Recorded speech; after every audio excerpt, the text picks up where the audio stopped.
দেখো তো বন্ধুরা, এই সবজিটাকে তোমরা কি নামে জানো? আমাদের এখানে চিচিঙ্গা বলে। এই সবজিটা অনেকের কাছে খুবই প্রিয়, অনেকে আবার খেতে চায় না। আমি কিভাবে করি সেটাই শেয়ার করলাম তোমাদের সঙ্গে। কড়াইতে সর্ষের তেল দিয়েছি কালো জিরের সম্বার, আর দিয়েছি কুচনো পেঁয়াজটাকে লাল লাল করে ভেজে নিয়েছি।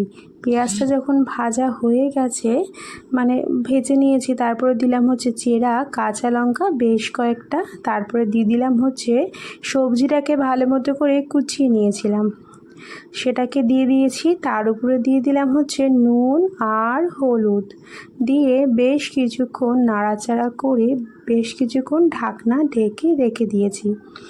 ঢাকনাটা খোলার পর বেশ অনেকটা পরিমাণে কিন্তু জল বেরিয়ে গেছে, কারণ এই সবজিটা হচ্ছে একটুখানি জলসা টাইপের, জল দেওয়ার প্রয়োজন নেই, এমনিতেই এই সবজির জলেই পুরো সবজিটা সিদ্ধ হয়ে যাবে।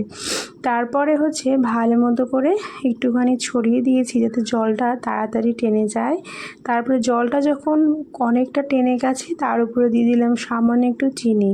বেশ কিছুক্ষণ নাড়াচাড়া করার পরেই কিন্তু এই চিচিঙ্গা ছেঁচকে একদম রেডি।